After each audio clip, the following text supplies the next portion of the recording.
following is a presentation of TFNN.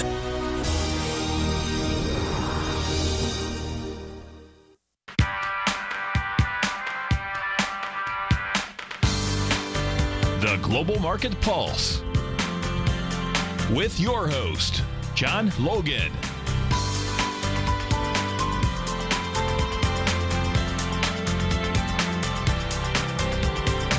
Call now, toll free at 1-877-927-6648. Internationally at 727-445-1044. Now, John Logan. Hi, guys. Welcome back to the show. Hope you guys had a good weekend. I personally drove about 20 hours down to Atlanta, rode around a little bit with the family down there, sisters, mother, relatives. Drove back since the last time I talked to you guys, and it's kind of like the family truckster and vacation.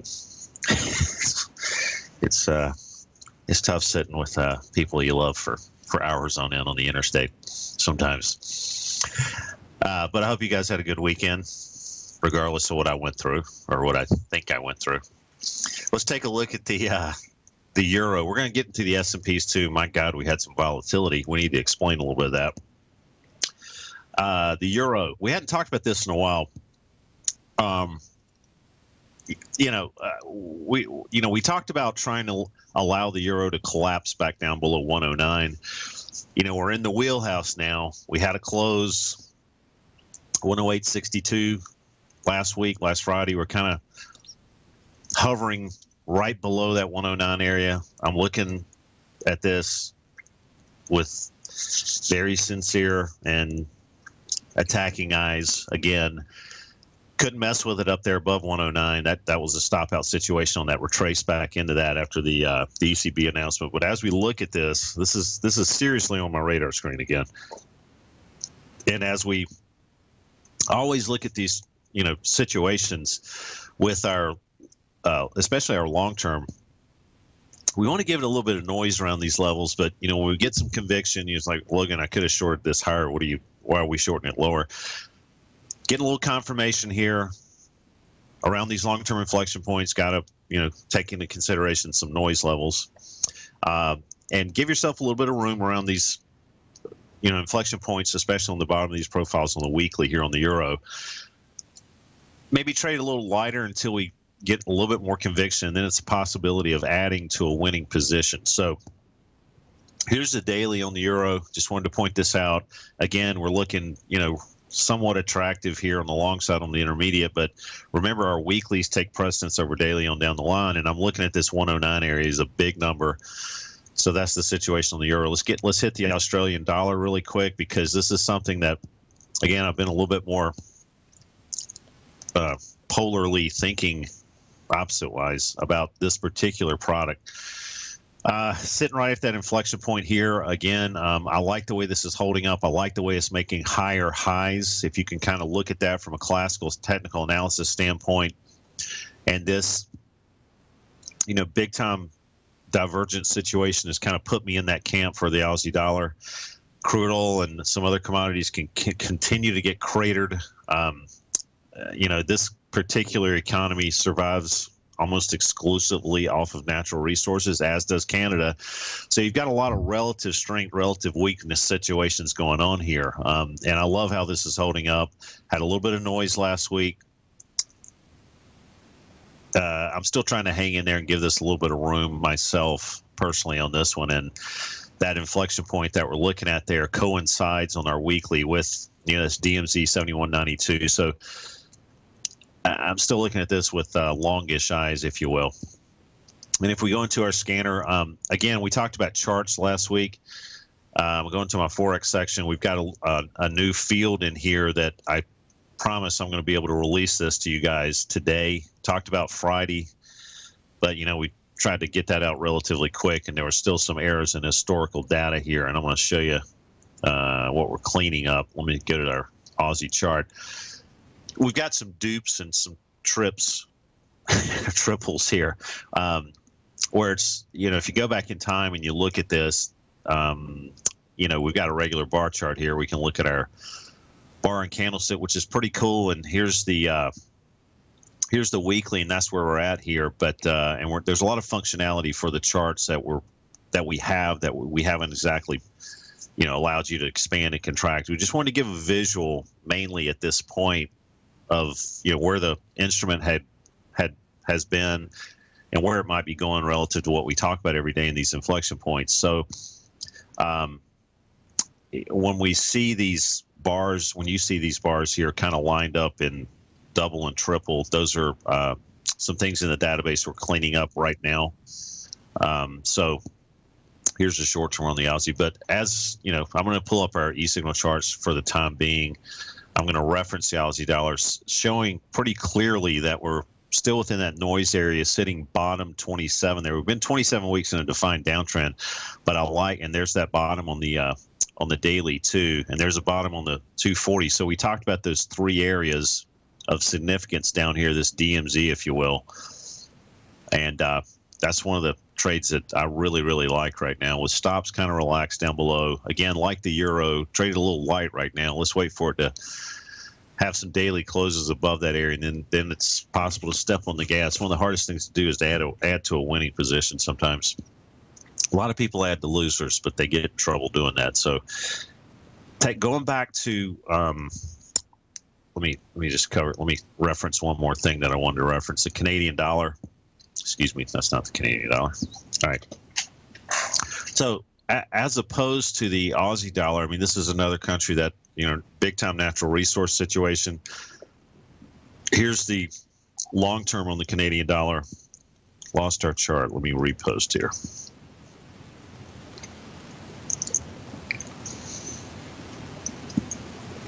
All right. I hope everybody's seeing that. So this is a long term on the Canadian dollar. And again, what the Aussie's doing right now, a very similar situation, Canadian dollar. This one's showing itself as a relatively weak. Well, the higher this goes against the dollar in this pair, the weaker the Canadian dollar gets. That's just the math of it. So the Aussie dollar is in a different situation. So as we look at this, and here's the daily. We talked about buying breakouts again above 137.81. That's happened. Going into the Forex section, if I go into the Canadian dollar, there it is down there. Basically, you see green across the board. Let's see if my chart will. Yeah, there we go. There's the weekly. And see, the data on this one's very, very clean. But just give us about a half a day to clean up some of the database issues, and we'll have this out. But going into the dollar, I'm going to go into the scanner. We'll go into our futures section. And where's the dollar at? I always have a hard time finding this for some reason. There we go. Dollar index. So that's what we're looking like across the board here. Within the fair auction and above that unfair low at 98.04 that we've been talking about all the time. Now we've gotten above our daily, 3 days above our daily, 26 bars into a defined trend on the 240. So let's take a look at this really quick before we start talking S&Ps. So, when you break above these major inflection points, a lot of times you'll go back and retest them. So this was kind of a runaway freight train. We got up as high as 99.34. And what we're doing is, what I like to see is consolidation after we get through some of those major levels. And we've got 98.04 and 98.30 sitting down here. I would still consider that kind of a consolidation move hovering above there. And that's going to be a major, major buy point, in my opinion, on the dollar on the long side. And then, as you're looking at this, if it continues to spin around and maybe drift lower, keep your eye on that Canadian dollar. That'll kind of be a relative strength sign again. If the Canadian dollar hangs in there while this is pulling back and you've got a chance to buy this 98.30, don't like to put two trades on at one time to have this, predicated on the same hope of pattern. But, I think the Canadian dollar is a relatively low risk trade still on the long side relative to what this dollar's doing. So That's my take on that. Let's hit the ruble really quick. This is one we've been talking about. I mean, zero reasons to not continue to go long this thing. Here's a long-term weekly. And if we go into our scanner, go into the Forex section, there's that ruble. Again, just let me see if we got our charts. Yeah. Man. Wow. Let's go back into the charts for a second. So here's an unfair high from before, 69.73, that we've just completely bounced or pulled back off of one time months ago, but we're crowding back again. In my opinion, at some point, I mean, with crude oil doing what it's doing and most of the commodities in the world just getting decimated, this is kind of a larger, as you know, economic situation relative to, and you got more upside and more downside with this particular currency, considering the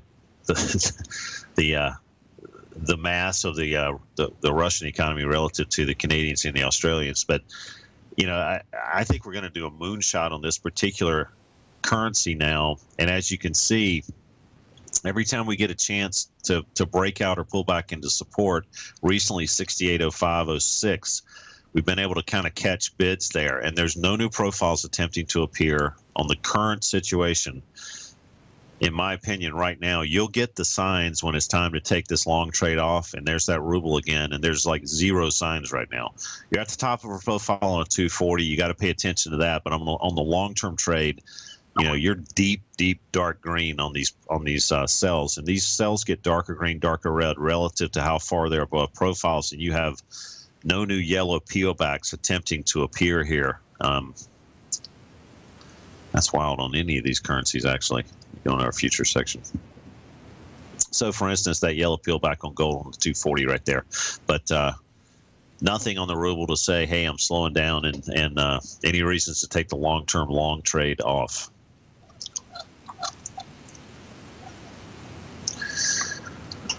All right, so let's look at the most volatile instrument in the world, the S&P 500. This has been confounding to me. This has been one of those, amazing weeks that you don't really have very often. Maybe twice a year you have something like this, if that. Major moves in both directions. I've gotten stopped out of this a couple of times, but we get down into a major inflection point, 1993-94, as we'll show on the scanner in a little bit. We'll be able to kind of identify where the major points of inflection are and how to deal with those relative to any type of edge that we've got on the other indicators that we have in the scanner. We'll be right back, guys.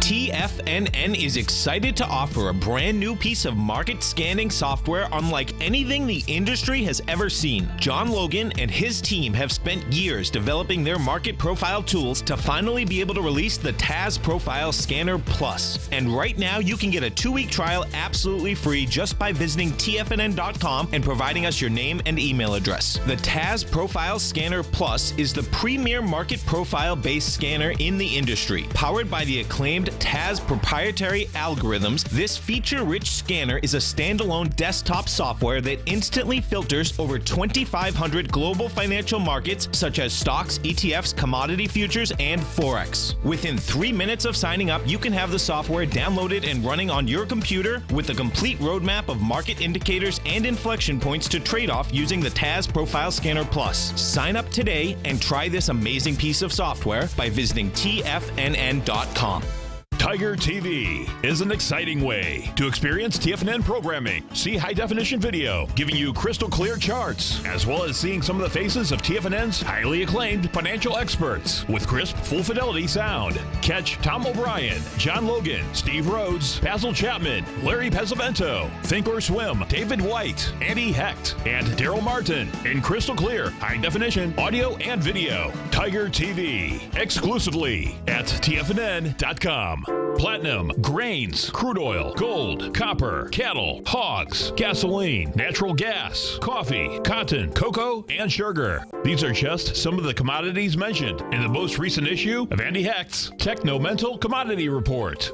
Andy publishes his weekly newsletter every Thursday morning, where he breaks down the commodity market and provides his subscribers with specific trading recommendations based on his trading methodology.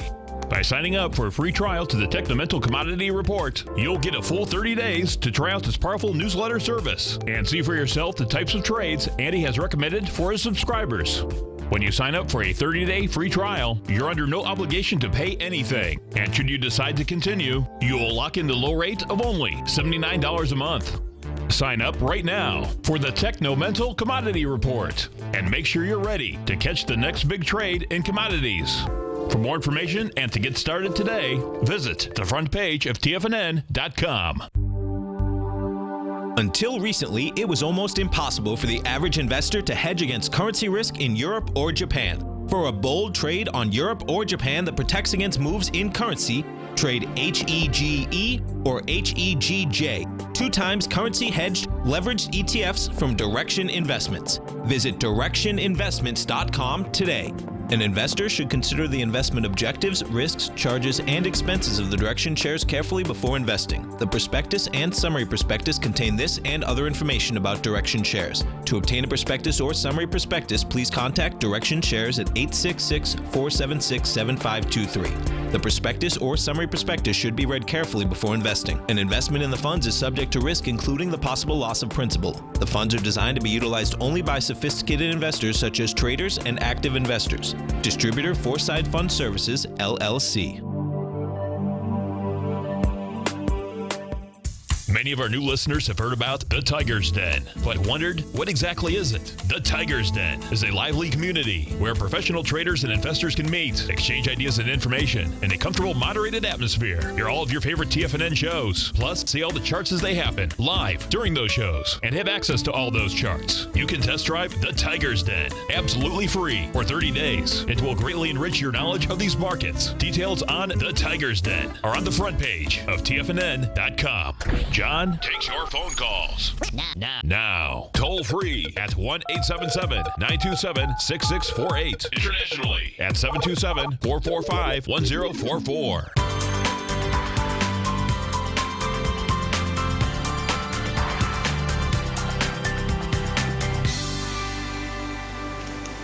Hi, guys. Welcome back to the show. Yes, I noticed Miss Philippines, I guess, won the Universe contest. That was something. Who said that in the den?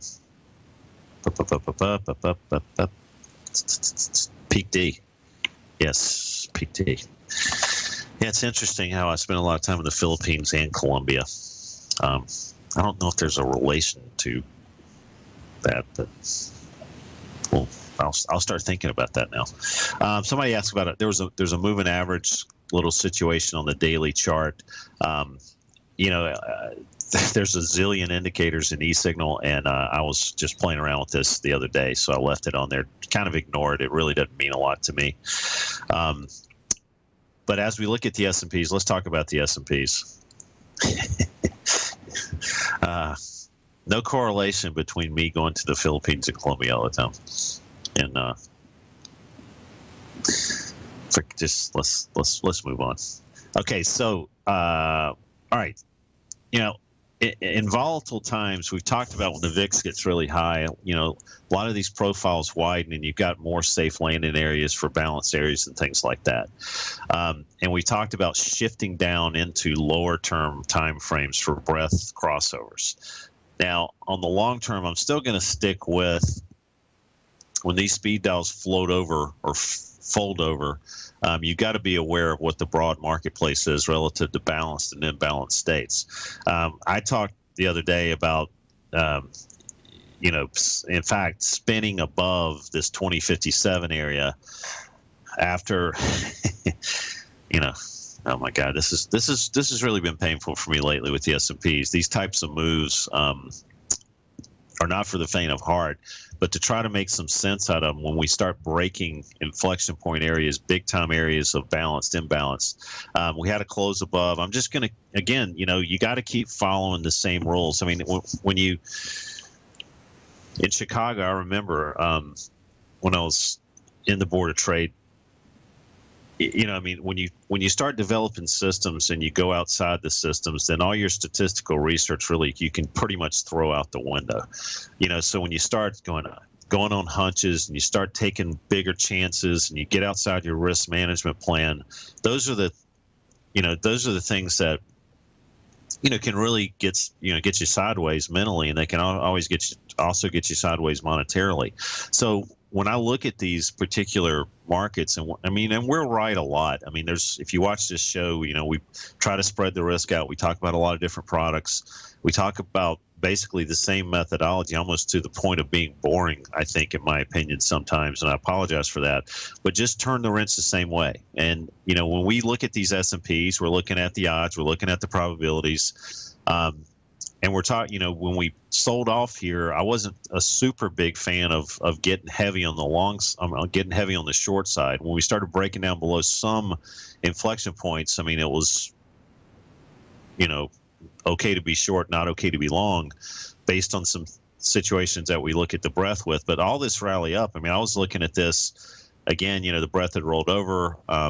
Was looking at 2057 even from the short side, and then when we closed above, again talking about turning the wrench the same way, take that for what it's worth. I mean, breadths are positive. We're closing above daily profiles. Next stop might be 2100, and I got stopped out of that situation before Friday happened. It's kind of out of touch Friday, but as this thing comes down, we're looking at inflection points again, 20, 21, 23. That general area, point of possible, battle point area with stops down below. That didn't work. We got a 1993, 94 this morning. Or last night or Sunday night this morning. That seemingly is working. But, am I a big fan of, I've told you guys to look at this maybe with the volatility. You got to trade a little lighter. We're pretty much in no man's land down here. Any breakdowns below 1993, 94 are going to have to be sold down into 1953. But, we came down to that major inflection point and bounced. And right now, I'm going to have to wait for the market to open to start getting a bearing on the short term. I mean, if you look at the short term as a barometer just in itself, we look at our 60-minute, I'm sorry, these crossovers are really, really just flat out awesome to trade short term. But as the market opens, we're going to get some populated new populations in some of these sectors over here, above, inside, below, new box below, new box above. And we always talk about at the same time, got to get a break. All right, we'll be right back, guys. I want to continue this conversation about the S&Ps and try to figure out a stance on how to look at this moving forward now.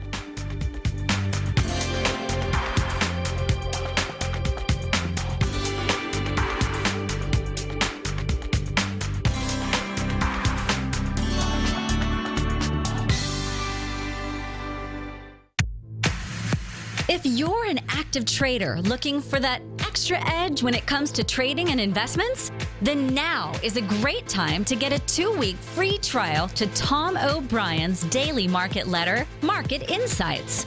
Tom O'Brien's daily newsletter, Market Insights, comes out every market day at around 9:30 a.m. and provides Tom's daily commentary on the broad market, including the Dow, NASDAQ, and S&P, plus specific trade recommendations. There's even an update published most afternoons to keep you informed about the day's market activity. He'll give you the entry price, price target, and stop price of each stock and option trade.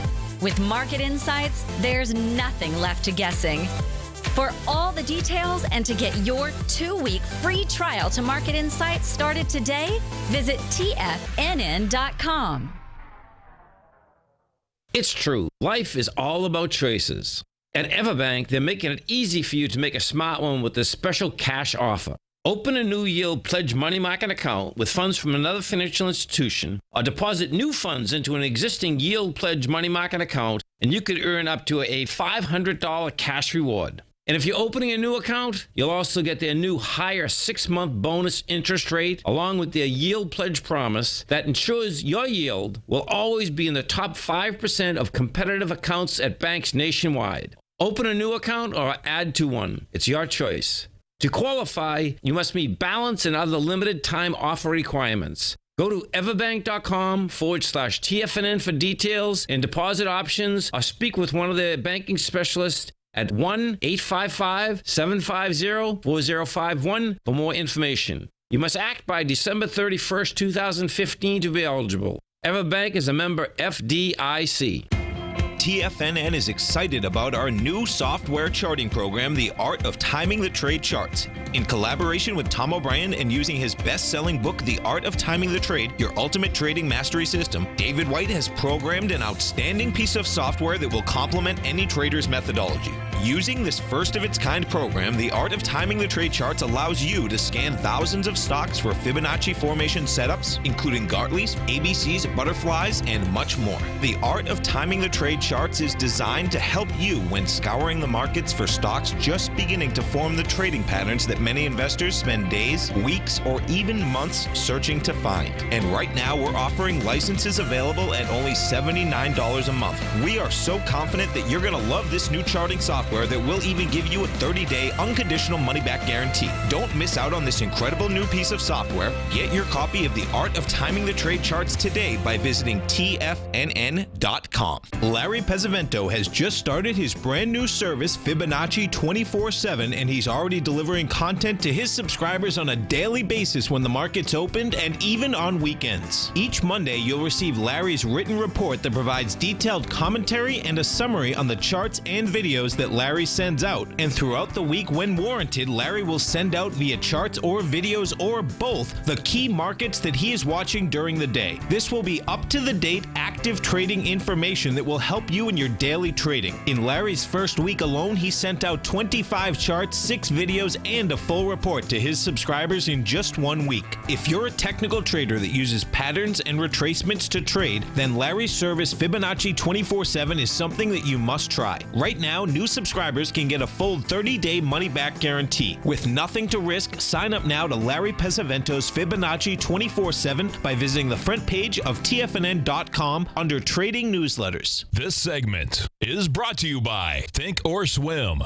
For more information, just click the Think or Swim banner on the front page of TFNN.com.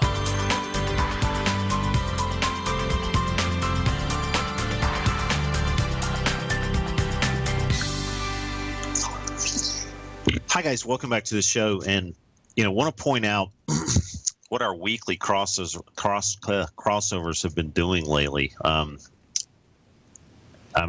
We don't have a lot of this crossover action, and in fact, we talked about, basically from September, October, we had a pretty big crossover then in 2014, and then really didn't have a weekly crossover again until even a hint of one till June of 2015. So, obviously had a big rollover middle of August, which was a nice move down. And then we, obviously had that thing go positive again. These weekly crossovers have been happening, kind of often lately, which is just, again, it's kind of chop city. The market is down for the year. The S&Ps, I personally thought, historically speaking, we were going to kind of drift up at the end of there. And that's, based on some historicals and seasonality type situations that we have to factor in. And some of the moves lately have obviously just been almost, computers taking advantage of too many people on one side of the boat. I don't know how else to say it. I mean, when you look at moving averages too, those are obviously lagging indicators, and those on a lot of people that have used those in the past 6 months have just been getting chopped up. So looking at these inflection points and waiting for these inflection points as the market approaches them to pick battles, I don't think you can go wrong there. All right. I think that causes patience, and that causes, high probability setups kind of be sitting at hand. I mean, just like last night and this morning, 1993-94. But again, these moves have been a little concerning, a little different. Volatility's been high. Basil in the VIX, or Basil in the VIX. I say his name wrong all the time. I apologize, Basil. But he does some really good analysis on the VIX and kind of how that is relative, that calculation relative to what's going on in the market. And Larry does some really good analysis on some of the raw breath numbers he's been talking about. I'm not so sure we're just going to continue to head south here. I mean, we're at a major battle point area on the intermediate. We've got another one at 1953. So when I pull up my weekly on the March contract, by definition, we could still be, I mean, when you look at this, I mean, we're kind of just basically off all-time highs here when you really step back and look at it and kind of scratch all the short-term noise factors out of play. And you still got, even at 1953 up into 1959, you still got really decent support and a wide profile and a balanced area on the long term. So, we've had in the past, and some of those crossovers on the breadth have coincided with weekly moves below weekly balanced areas. That's really not happening yet, guys. Anything below 1953, the complete equation is going to have to change for a while. But right now we're basically sitting around the long-term mode of this balanced area at around 2000. We caught that situation at 1993-94 that we talked about last night and this morning. And what do you do with this thing now?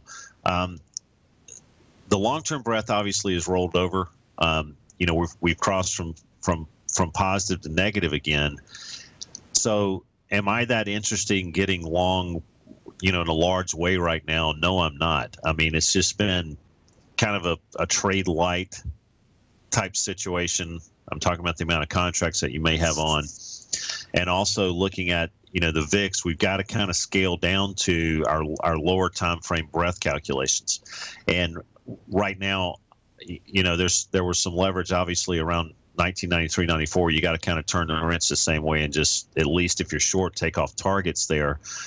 Trade a little light on the long side there just because we're coming into that inflection point. But the breadth is really telling you that there's not a lot of leverage here on the long side. So is this something, I think wishful thinking on the long side would be 2021 to up into 25, and that's based on some POCs on the day, some information on the daily and the 240. So 25 will be wishful thinking, but I really don't see a lot of leverage here to take a stance on one side or the other.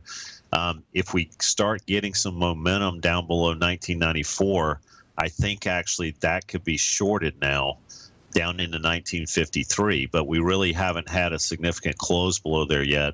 And again, with seasonality talk, just like we spoke of earlier, the end of the year is not usually something that the stock market has been, wanting to just become dismantled. So very mixed bag right now, guys.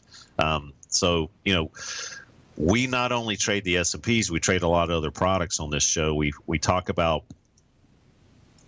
why is somebody has saved the page wrong again. We talk about the 10-year, we talk about gold, we talk about grains, and I'm on the wrong server. That's what it is. It's getting ready to get upset there. Okay.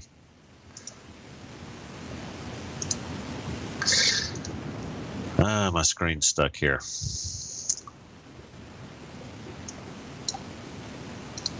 Okay, let me restart number 4, which is where our futures are. Sorry, guys.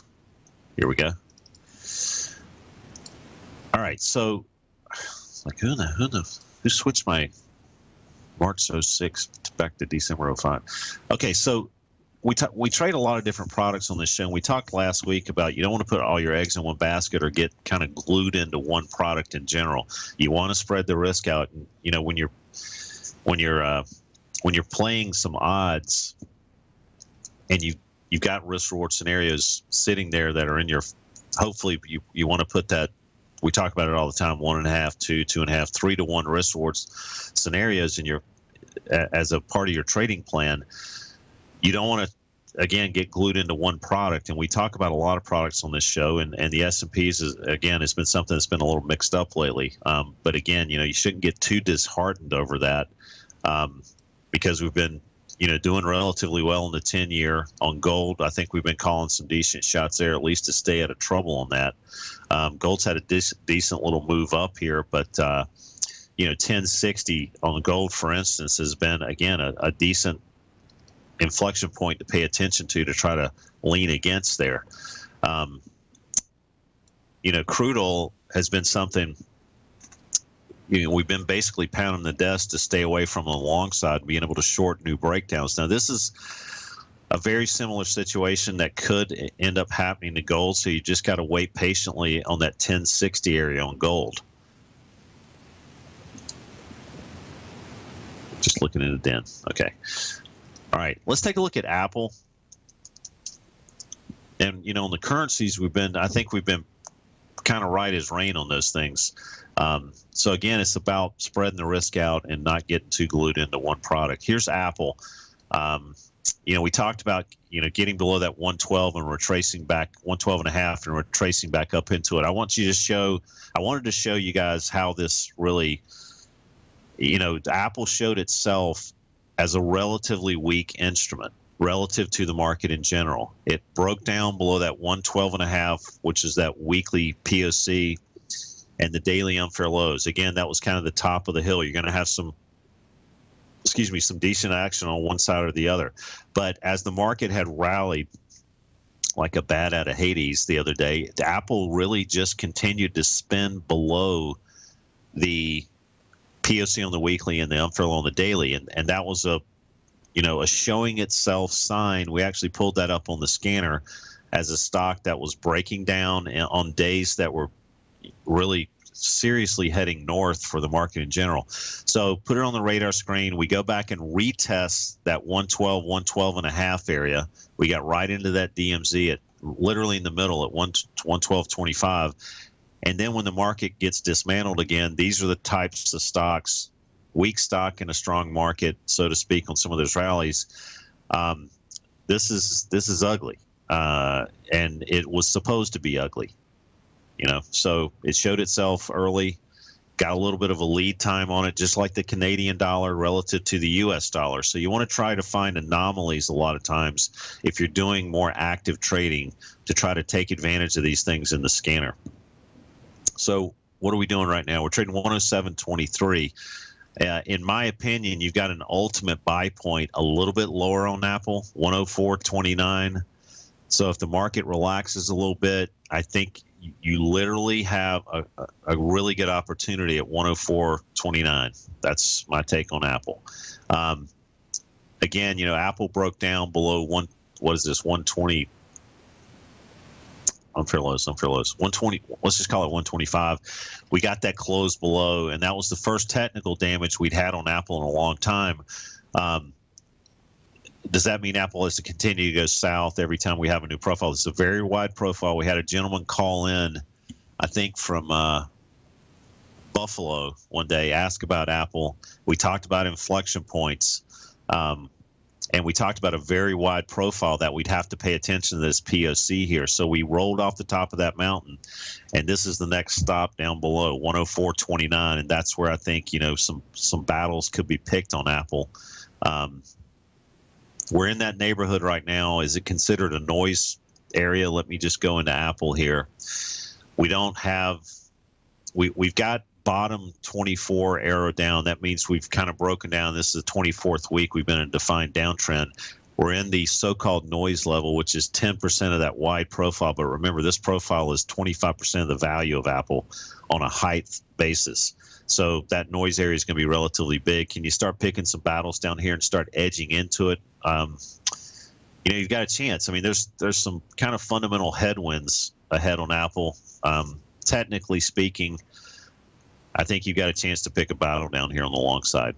So put a gun to my head. That's the way I'm looking at it. The market is, in general, is not in a great situation right now. We're going to be volatile, but Apple may churn around down here and provide some trading opportunities also. Ooh. Okay. All right, we're going to take a look at Caterpillar. This is one we looked at last week that was showing itself as, and we got this off of the scanner. It was just really cool how that worked out. We talked about the stocks in a downtrend resistance, and what happened is we went over here to this simple sort downtrend resistance. We hit it, and Caterpillar was sitting there as it is still now.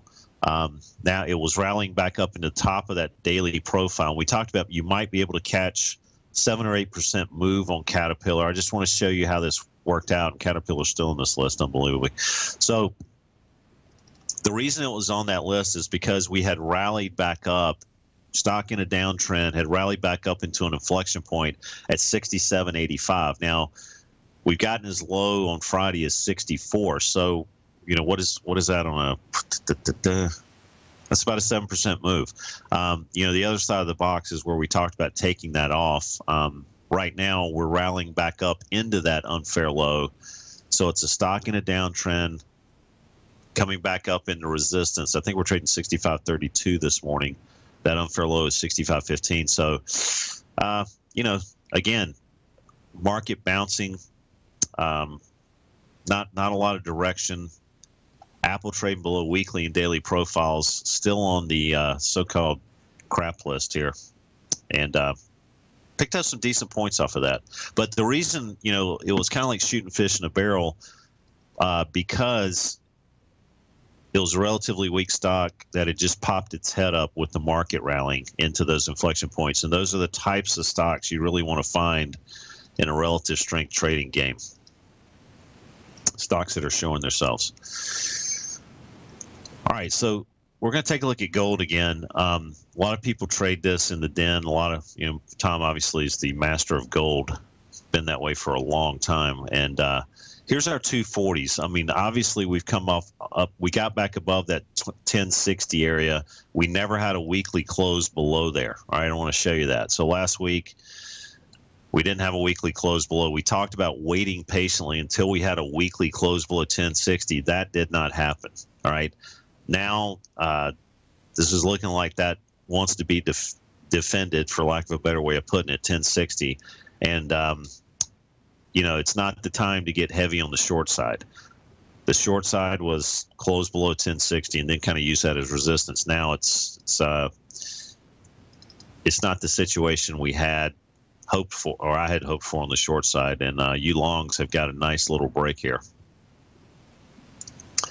All right, so let's take a look at XLY. This is one that again, if you remember, I did a report on this for Bloomberg, and this was just awesome the way this acted and really has been something, and now is starting to come unglued here.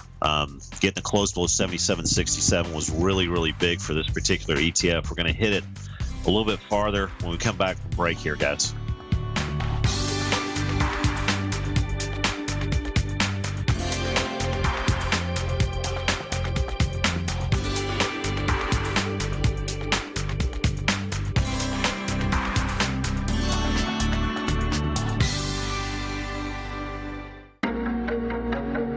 Has the current market volatility continued to stop you out of trades when the market spikes against you?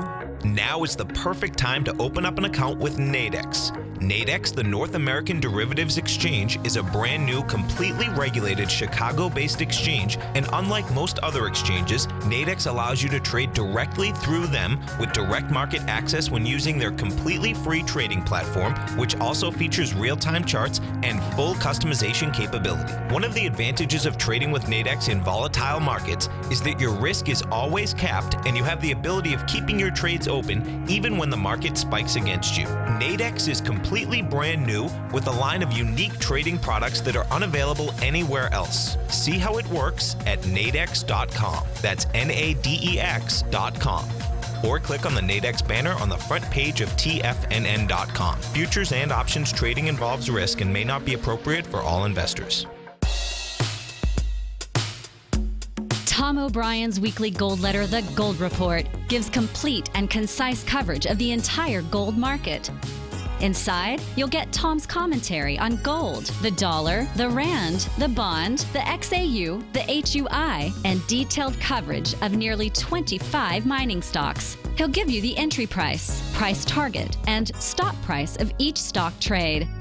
The Gold Report is a long-term newsletter where the focus is on building real wealth through the management of a successful portfolio of gold stocks. With a lifetime of knowledge and almost 12 years of writing his informative weekly newsletter, The Gold Report, Tom O'Brien can provide you with the important market information to help you make better trades in the gold market.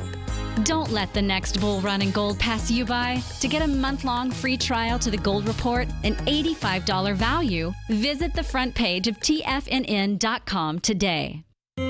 David White's newsletter, The Technology Insider, is focused like a laser on finding the next big things in technology. If you had invested only $10,000 in Microsoft in 1986, you'd have been a millionaire by 2000. Disruptive technology like Microsoft's is the key to these massive long-term profits, and the Tech Insider is the vehicle from TFNN to capitalize on these opportunities. This is the go-to newsletter that identifies, monitors, and profits on mostly little-known cutting-edge companies with great long-term prospects. David's experience is as an inventor of Emmy-winning animation products for TV and Hollywood that propelled a company public. Match that with 14 years as a full-time trader, and he's uniquely qualified to guide you through the light-speed world of ever-evolving high-tech. If you're ready to ride the next big technology bull market for less than $40 per month, log on to TFNN.com and get your 2-week free trial to the Technology Insider. Get in on the ground floor of the next big thing today.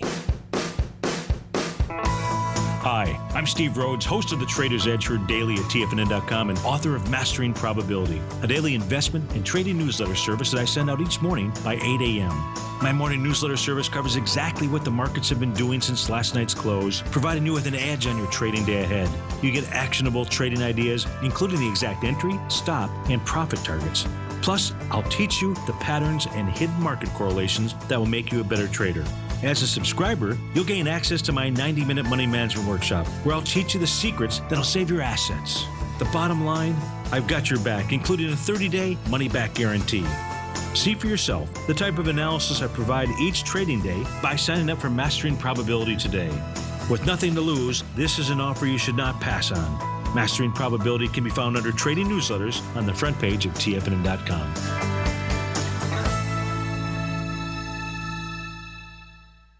Catch Larry Pesavento, a 40-year veteran trader. He uses pattern recognition, Gartley's, butterflies, ABCs, and Fibonacci in order to trade these markets. Trade what you see. Next on TFNN.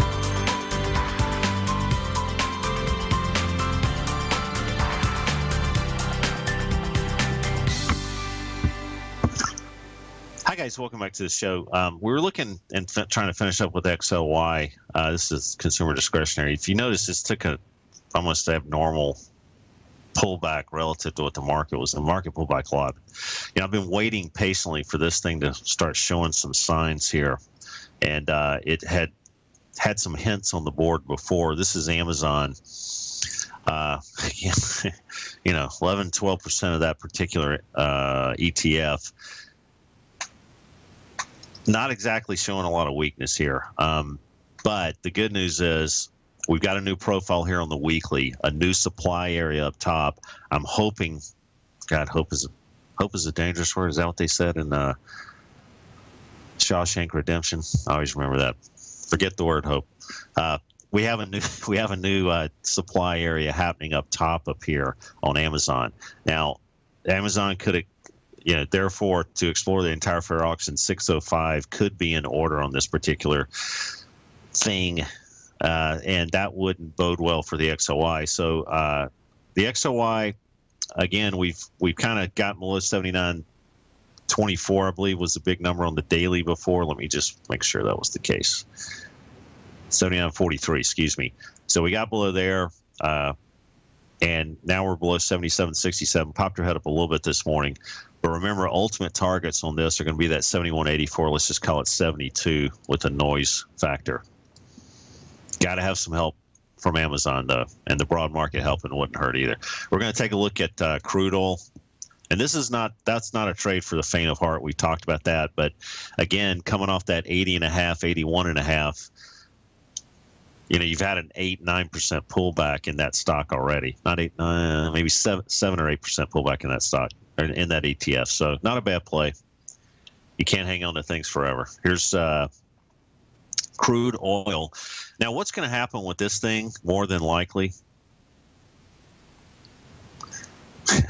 What's going to happen with this thing more than likely at some point? Everybody's trying to nibble on this. When's crude oil going to catch a bid?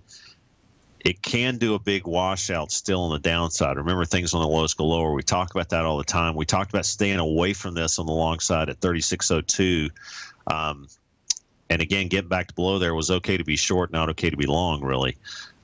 Here's the situation on the weekly, just to review crude oil more. I mean, again, we had the clear-cut signs, close below, go back and retest 43.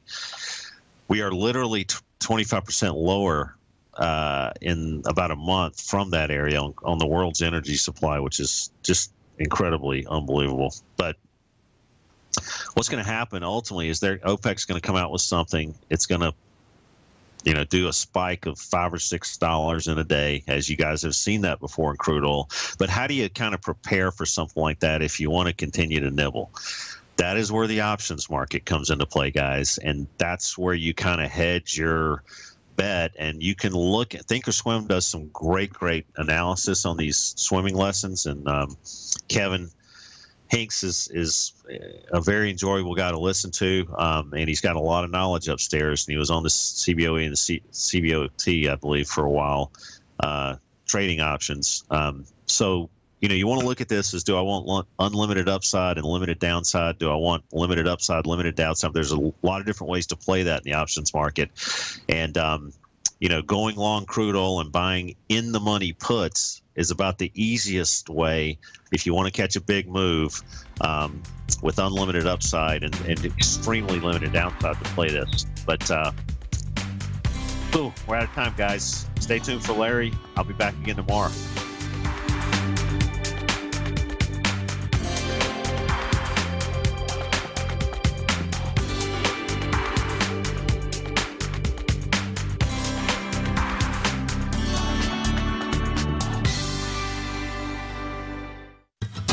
Since 1984, Basil Chapman has been using the Chapman Wave methodology to advise traders of his expert market opinion. While originally hand-drawing charts from the late 1970s into the 1980s, Basil noticed that prices under most circumstances virtually always had a certain number of legs to the upside before declining sharply. Later, Basil found that computer software, which included the standard market technical indicators, enhanced the degree of accuracy in calling price turns, as well as market trend calls. Thus was born the Chapman Wave sequence. Using the Chapman Wave methodology along with other indicators, Basil Chapman advises his subscribers of his expert market opinion each market day with his opening call newsletter. Right now, you can get a 2-week free trial to the opening call, Basil's daily trading newsletter, by visiting the front page of TFNN.com. Cancel at any time during that trial and pay absolutely nothing. Get your 2-week free trial to Basil's newsletter, The Opening Call, today by visiting TFNN.com.